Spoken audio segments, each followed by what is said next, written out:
अगला यूनिट है ऊर्जा एनर्जी। एनर्जी ऊर्जा संरक्षण के सिद्धांत के संबंध में कौन सा कथन सही है? तो ऊर्जा संरक्षण के सिद्धांत के संबंध में लिखा है ऊर्जा संरक्षण के संबंध में कौन सा कथन सही है? तो कौन सा कथन सही है? डी। ऊर्जा को तो ना निर्माण किया जा सकता है और ना ही नष्ट किया जा सकता है।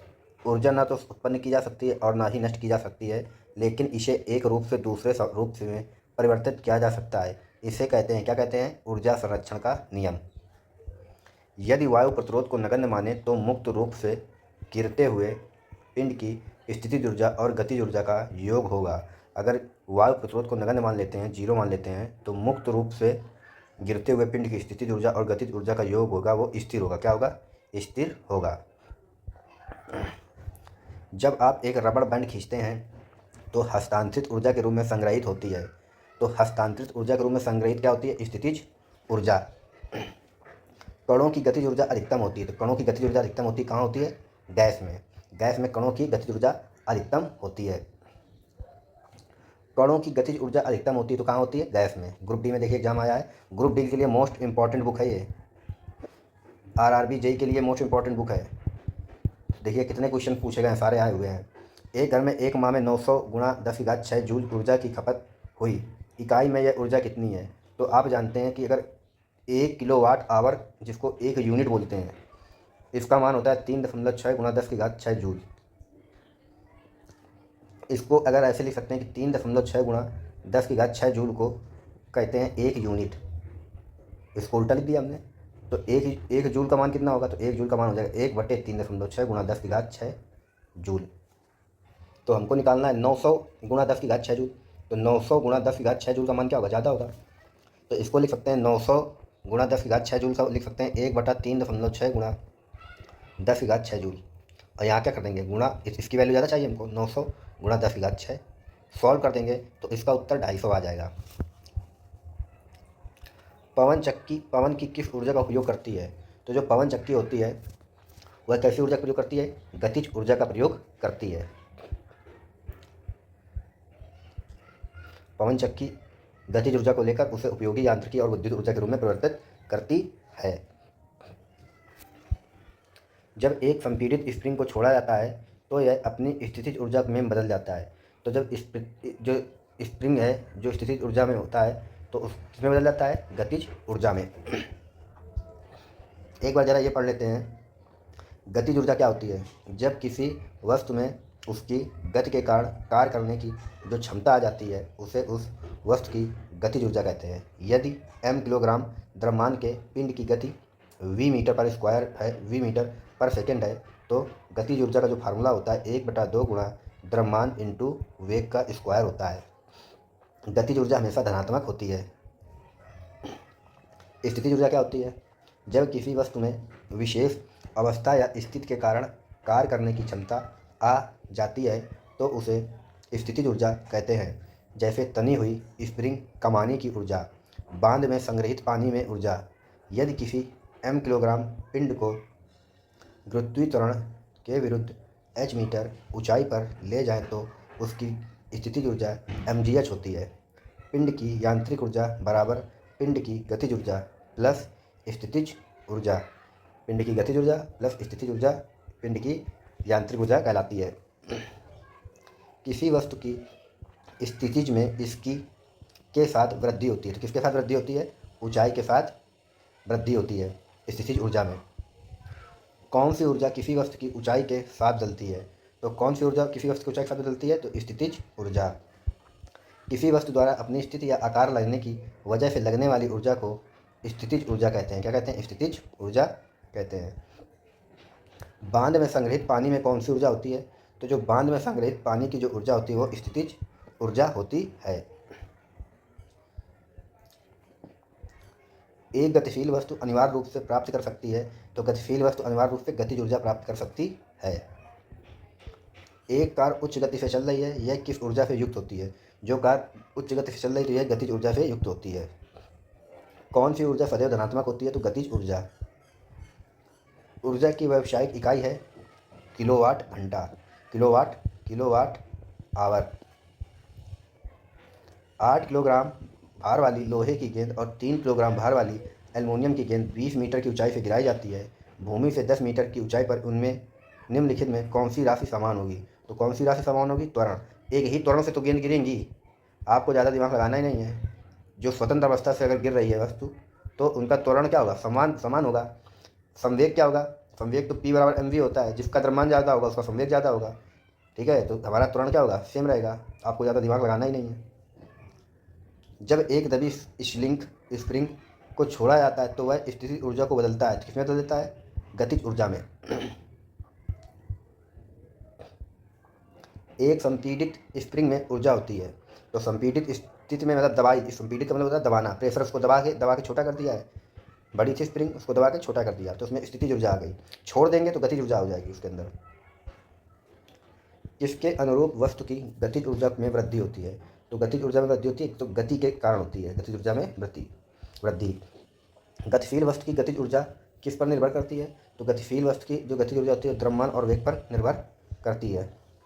किसी जल विद्युत ग्रह में विद्युत ऊर्जा में परिवर्तित होने वाली ऊर्जा को, जल विद्युत में विद्युत ऊर्जा में परिवर्तित होने वाली ऊर्जा को गतिज वाली ऊर्जा गतिज ऊर्जा है। कौन सी है? गतिज ऊर्जा।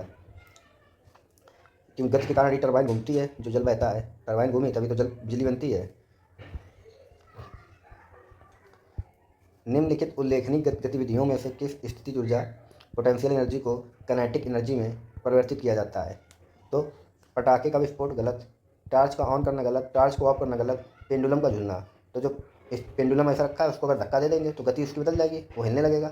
तो क्या होगा? हिलने लगेगा, इधर इधर की दोनों तरफ हिलने लगेगा, तो गतिज ऊर्जा में वृद्धि हो गई। पेंडुलम का झूलना, तो गतिज ऊर्जा में परिवर्तन हो गया स्थितिज ऊर्जा से गतिज ऊर्जा में। किसी वस्तु का संवेग 3 गुना कर दिया जाए तो उसकी गतिज ऊर्जा क्या हो जाएगी? तो अगर संवेग को हम उसको क्या कर देंगे? 3 गुना कर देंगे, तो हम लोगों ने पढ़ रखा है, क्या पढ़ रखा है? देखिए संबंध होता है, यदि किसी वस्तु का द्रव्यमान m है और गतिज ऊर्जा k है तथा वस्तु का संवेग p है, तो गतिज ऊर्जा संवेग में जो संबंध होता है k क्या है? गतिज ऊर्जा, संवेग है हमारा p बटे 2/m। प्रथम स्थिति में फार्मूला k1 हमने मान लिया, k1 इज इक्वल टू है p²/2m। अब इसी p को हम दुगुना कर देंगे, कितना करना है हमको? 3 गुना करना है। तो 3 गुना कर देंगे तो p क्या हो जाएगा? स्क्वायर करोगे तो 9 गुना हो जाएगा। तो देखिए अपनी वस्तु की गतिज ऊर्जा मूल मान की 3 गुना हो जाएगी, क्योंकि वो वर्ग हो जाएगा, उसका काइनेटिक एनर्जी का वर्ग हो जाएगा, तो 9 गुना हो जाएगी। क्या हो जाएगी? गतिज ऊर्जा मूल मान का 9 गुना हो जाएगी। ऊपर उठाए गए हथौड़े के पास क्या होता है? तो ऊपर उठाए गए हथौड़े के पास जो होता है वो स्थितिज ऊर्जा होती है। हथौड़े को आप उठा के रखते हैं तो उसके मुट्ठे पे जहाँ पकड़े हुए हैं तो वहाँ स्थितिज ऊर्जा आ गई। यांत्रिक ऊर्जा गतिज ऊर्जा और का संयोजन है। किसका संयोजन है? तो स्थितिज ऊर्जा का संयोजन है। यांत्रिक ऊर्जा आपने पढ़ा था, गतिज ऊर्जा और प्लस स्थितिज ऊर्जा का संयोजन है। और ऊर्जा का मात्रक क्या होता है? ऊर्जा का जो कार का मात्रक होता है वही ऊर्जा का मात्रक होता है, जूल।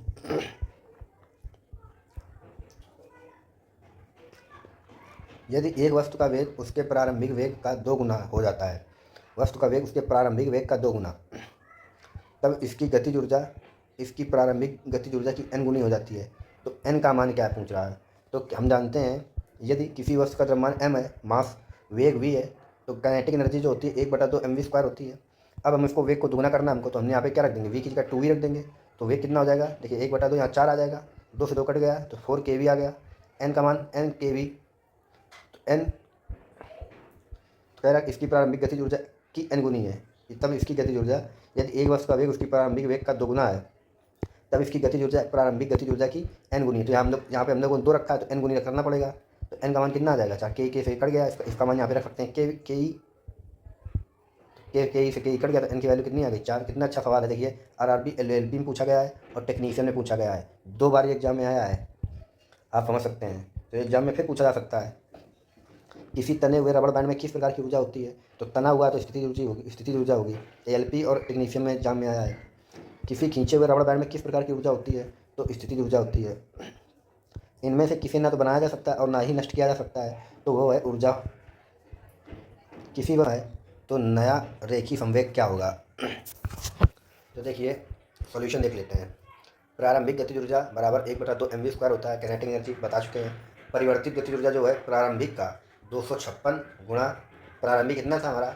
256 गुणा 1/2 mv² हो गया परिवर्तन होने पर। तो मानव परिवर्तित वेग क्या है? v1। परिवर्तित वेग क्या है? v1। तो v1 is equal to 256 v² हो गया।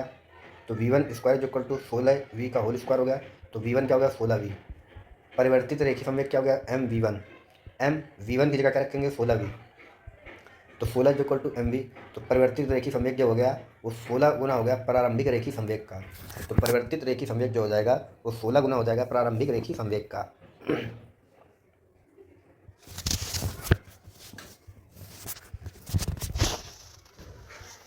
किसी वस्तु द्वारा इसकी स्थिति या विन्यास द्वारा प्राप्त ऊर्जा को कहा जाता है, क्या कहा जाता है, स्थितिज ऊर्जा। स्थिति के कारण जो ऊर्जा बनती है उसे स्थितिज ऊर्जा कहते हैं। गतिज ऊर्जा किसके बराबर होता है, तो गतिज ऊर्जा 1/2 mv² के बराबर होता है।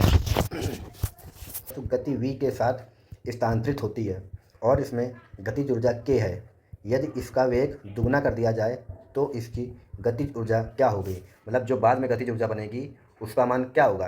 तो देखिए हम जानते हैं k जो इक्वल टू होता है 1/2 mv²। ठीक, फिर लिखा है जब गति क्या होती है दुगनी। मान लीजिए प्रारंभिक वेग जो हमारा था, फर्स्ट जो वेग था प्रारंभिक वेग इनिशियल वेलोसिटी वो v था। अब जब हो जाएगा अंतिम, जब उसको वेग को दुगना कर देंगे तो 2v हो जाएगा। तो यहाँ पे हम रख देंगे, इसको मान लेते हैं k1, पहले k1 था, अब k2 गतिज ऊर्जा हो जाएगी। जब उसका वेग क्या कर देंगे हम दुगना कर देंगे, 2v कर दिया का स्क्वायर। तो हम जानते हैं क्या जानते हैं कि k1/k2 भाग करा देना है। तो 1/2 से 1/2 कैंसिल, m से m कैंसिल हो जाएगा, ऊपर बचेगा v², नीचे बचेगा 2v² का होल स्क्वायर। तो v²/4 v² से v² कैंसिल। तो k1 इज इक्वल टू कितना आ गया k2/4। ये जो हो जाएगा इधर मल्टीप्लाई कर देंगे तो k2 कितना आ गया 4k1। तो जो गतिज ऊर्जा हो जाएगी वो 4 गुना हो जाएगी। जो गतिज ऊर्जा हमको मिलेगी k2 का मान जो हमको मिलेगा बाद में वो पहले ही क्या हो जाएगा 4 गुना। तो क्या आंसर हो जाएगा 4k। के यहाँ पे प्रारंभिक के माना गया, इन्होंने माना है। यदि किसी संकुचित स्प्रिंग में समान लंबाई के स्प्रिंग से अधिक ऊर्जा होती है क्योंकि स्प्रिंग संकुचित होने के कारण निम्न में से क्या होता है, तो स्थितिज ऊर्जा होती है।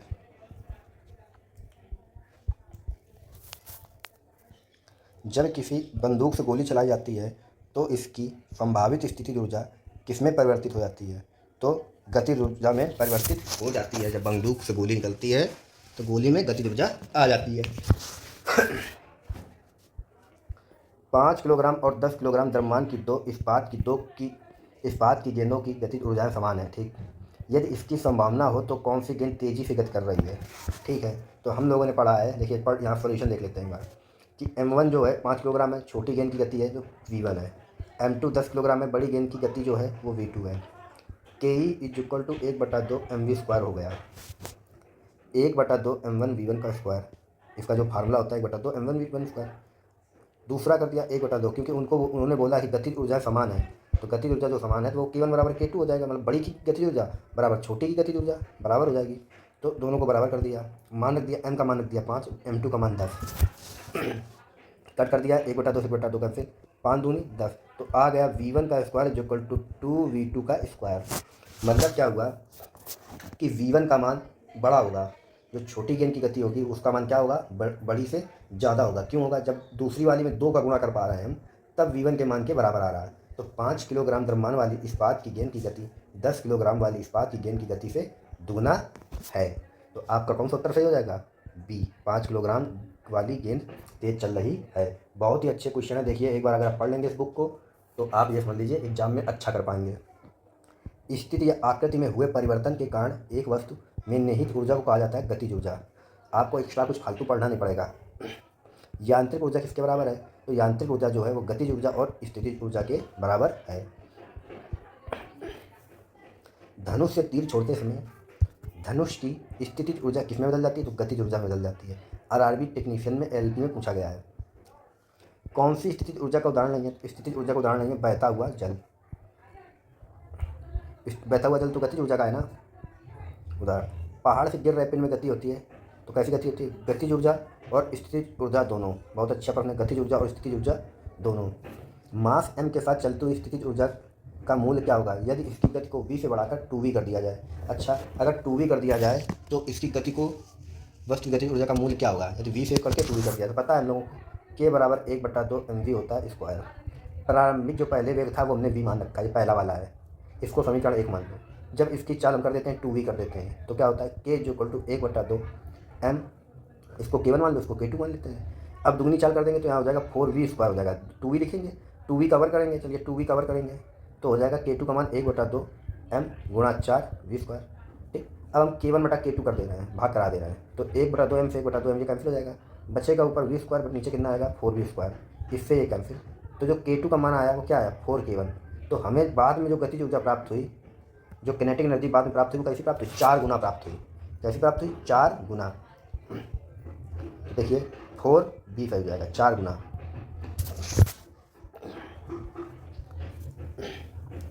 2 किलोग्राम के एक द्रव्यमान वाली एक वस्तु ऊपर की ओर 20 मीटर पर सेकंड से प्रारंभिक वेग से फेंकी जाती है, ऊपर की ओर फेंकी जा रही भाई। ठीक, तो 2 सेकंड बाद उसकी गतिज ऊर्जा कितनी होगी यदि g का मान 10 मीटर पर सेकंड स्क्वायर है। तो देखिए आइए न्यूटन के हम लोग कुछ जानते हैं। आइए देखिए पहले हमको m का मान कितना दिया गया 2 किलोग्राम। ठीक, प्रारंभिक वेग क्या है, प्रारंभिक वेग जो होता है हमारा वो u होता है, क्या होता है u, 20 मीटर पर सेकंड। ठीक, 2 सेकंड बाद, तो t कितना दिया हमारा 2 सेकंड। ठीक, गतिज ऊर्जा कितनी होगी, पहले g का मान भी ले लेते हैं 10 मीटर पर सेकंड स्क्वायर। अब गतिज ऊर्जा पूछा, मतलब k का मान पूछा है, तो k का मान वैसे रख देना है निकालने के लिए। देखिए अच्छा अब एक बताइए, न्यूटन के गति के नियम हम लोगों ने 3 नियम पढ़े हैं, जिसमें से एक पहला नियम आता है, प्रथम नियम आता है v = u - gt। ठीक, ये क्या होता है, ये प्रारंभिक वेग है, u जो होता है प्रारंभिक वेग, u जो होता है प्रारंभिक वेग होता है, जिस स्पीड से गेंद पहले गई। ठीक, तो u का मान यहाँ क्या है, और v जो होता है वो अंतिम वेग होता है, v जो होता है अंतिम वेग। मान लिए आपने 100 की स्पीड से गेंद फेंका और गेंद रुक गई, मतलब अंत में जाके रुक गई, तो उसका अंतिम वेग क्या हो जाएगा, 0 हो जाएगा। क्या हो जाएगा, 0। तो अंतिम वेग यहाँ पे हमको निकालना है। ठीक, तो u कितना है, तो u दिया हमारा 20 मीटर, g का मान हमारा 10 है, t कितना है 2, 10 दूना 20, v का मान आ गया 0। गतिज ऊर्जा निकालेंगे तो 1/2 m v जो हमने निकाला है वो v का मान कितना है 0 का स्क्वायर। हल करेंगे तो जो गतिज ऊर्जा हो जाएगी 0। अंत में 2 सेकंड के बाद वस्तु की गतिज ऊर्जा क्या हो जाएगी, शून्य। 2 सेकंड बाद गतिज ऊर्जा क्या हो जाएगी, शून्य।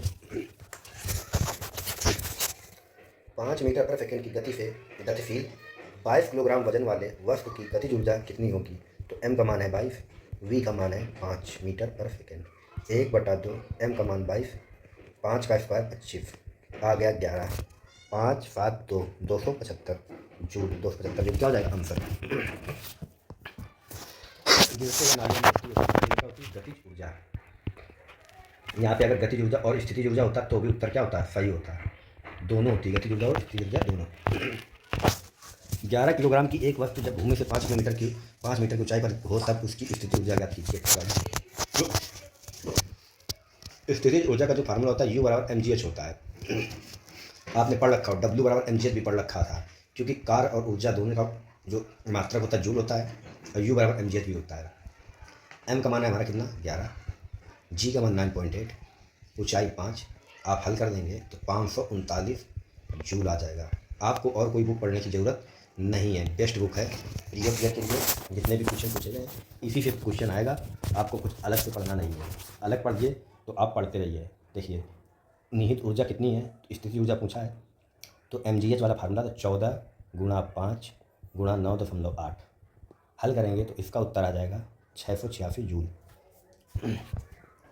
15 किलोग्राम की वस्तु जब भूमि से 10 मीटर की ऊंचाई पर है तब इसकी निहित ऊर्जा होती है g का मान 10, तो 15 × 10 × 10 1500 जूल। वस्तु की गतिज ऊर्जा 120 है, k कितनी है 120, इसका द्रव्यमान 15 है, m कितना मास 15 किलोग्राम। तो पूछा है v कितना होगा, भैया बहुत क्वेश्चन ईजी है। 120 = 1/2 × 15, v² का मान पूछा है, कितना हो गया 15 × 120, 8 दूनी 16, तो v² = 16, तो v का मान आ गया 4 किलोमीटर पर सेकंड, मीटर पर सेकंड में आएगा।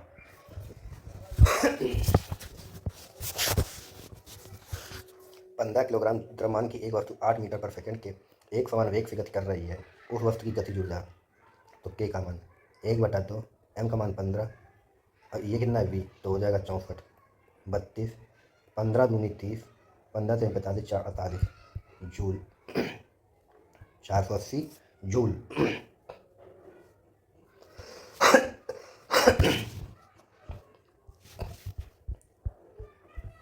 11 किलोग्राम की एक वस्तु जब भूमि से 6 मीटर की ऊंचाई पर हो तो निहित ऊर्जा ज्ञात कीजिए। तो u बराबर mgh वाला फार्मूला लगा के आप सॉल्व करेंगे तो इसका उत्तर आ जाएगा 646.8 जूल।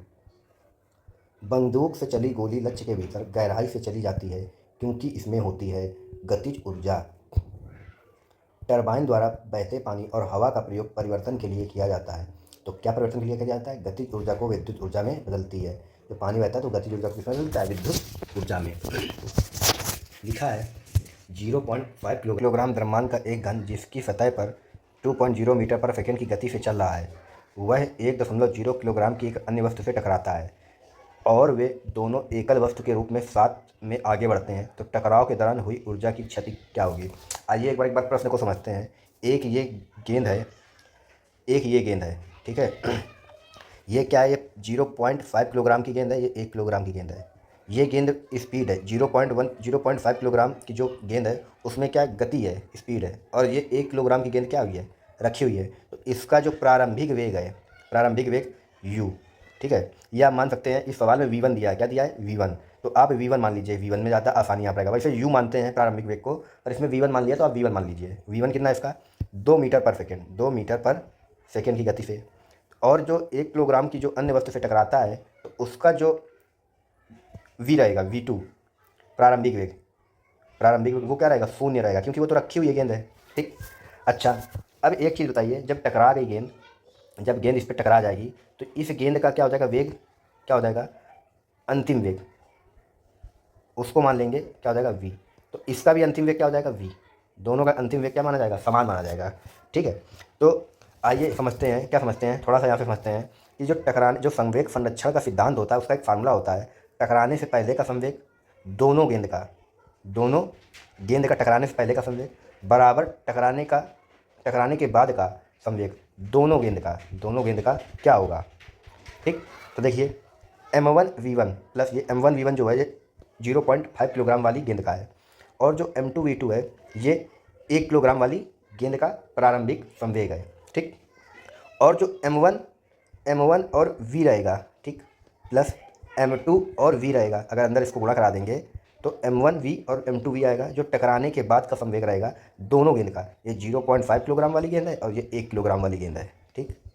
तो आइए अब मान रखते हैं। तो अब अगर वैल्यू पुटिंग करते हैं हम लोग तो देखते हैं, क्या देखेंगे कि 0.5 किलोग्राम वाली गेंद का मान m1 का मान 0.5, v का मान 2, m2 का मान यहाँ पे 0 रख दिया गया है। क्यों रखा गया है कि m2 का मान तो 1 रहेगा, परंतु उसका जो v2 था प्रारंभिक वेग वो शून्य था, वो तो गेंद रखी हुई थी, उसमें कोई गति ही नहीं थी, तो इसलिए क्या रख दिया गया है? 0। यहाँ क्या आ जाएगा? 0 प्लस m1 का मान 0.5 और v का मान तो v ही माना हमने, टकराने के बाद का जो वेग होगा वो v माना हम लोगों ने, v माना अंतिम वेग, तो v को कॉमन कर लिया बाहर, m2 का मान 1। तो यहाँ पे सॉल्व किया हम लोगों ने, तो v का वैल्यू कितना आया? 1/, अगर इसको सॉल्व करेंगे तो 1/1.5, इसको लिख सकते हैं 2/3 मीटर। ये हमारा हुआ अंतिम वेग निकल के आया। टकराने के बाद जो वेग बचेगा वो 2/3 मीटर पर सेकेंड हो जाएगा, ठीक। तो अंतिम वेग है, तो ऊर्जा की क्षति पूछा है। क्या पूछा है? क्षति। तो गतिज ऊर्जा में कमी कितनी आई? तो पहली गति जो थी वो कितनी थी? 1/2, 0.5 थी गेंद जो भाग रही थी, गति थी गेंद में, और वो किस स्पीड से भाग रही थी? 2 की स्पीड से भाग रही थी। तो कितना आ गया? 1/2 0.5 गुणा 4, 2 से 2 कट गया, 4 कट गया, कितना आया? 1। कितने की स्पीड से भाग रही थी? 1 जूल की स्पीड से भाग रही थी, 1 जूल की स्पीड से भाग रही थी, मतलब 1 जूल उसमें ऊर्जा थी। परंतु अब क्या हुआ है कि जब उसकी 1/2 0.5 में से 1 किलोग्राम और जुड़ गया, जो गेंद टकराई तो उसमें वजन जुड़ गया दोनों का, और गति कितनी हो गई थी? अंतिम वेग कितना हो गया था? 2/3 का स्क्वायर। तब क्या मान निकल के आया? 1/2 1.5 गुणा 4/3, तो 3 पंचे 15.5, 2 दूनी 4, 2 पंचे 10, कितना आया? 1, कितना आया? 1, कितना आया? 1, और यहाँ कितना है? 9, यहाँ 9 आएगा, तो 1/, आ जाएगा 1/3, कितना आएगा? 1/3,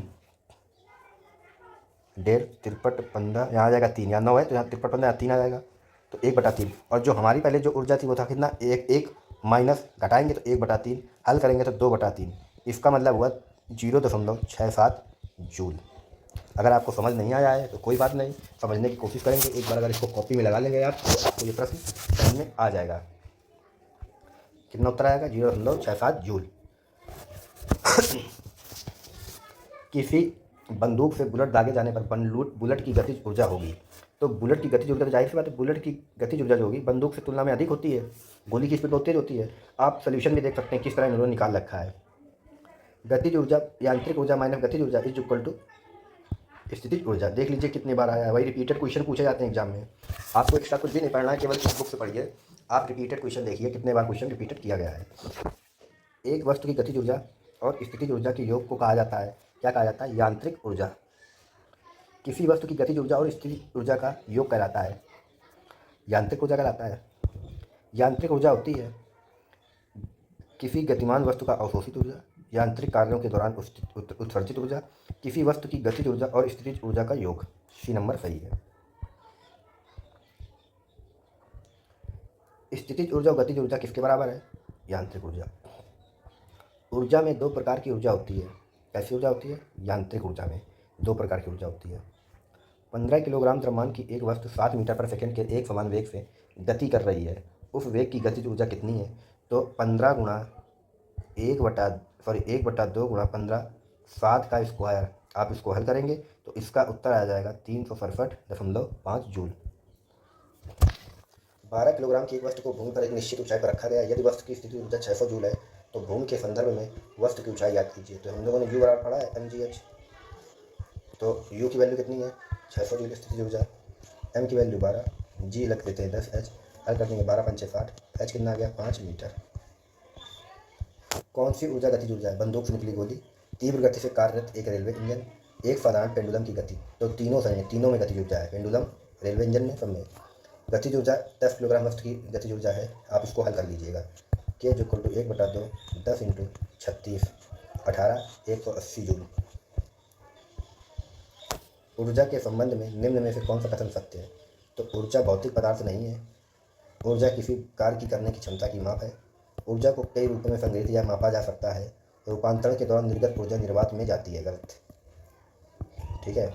ऊर्जा किसी वस्तु का वह गुण है जिसे एक वस्तु से दूसरी वस्तु में स्थानांतरित करके किसी कार्य को किया जाता है। ऊर्जा ना तो उत्पन्न किया जा सकता है और ना ही नष्ट किया जा सकता है।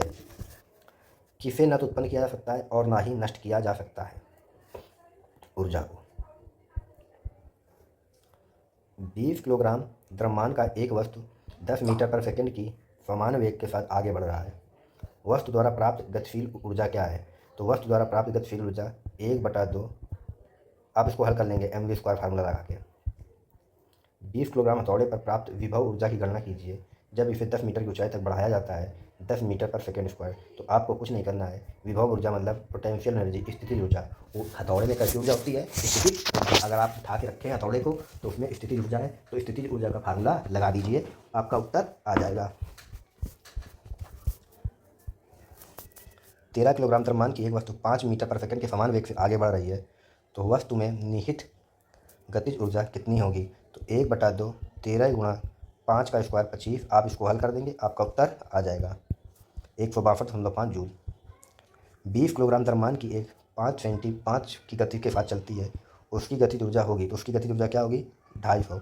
1/2 गुणा 20 गुणा 25 10 250 जूल। गुरुत्वाकर्षी स्थिति ऊर्जा का सूत्र है B mgh। गतिज ऊर्जा के बारे में कौन सा गलत है? तो स्थिर अवस्था के दौरान वस्तु में गतिज ऊर्जा को गतिज ऊर्जा कहा जाता है।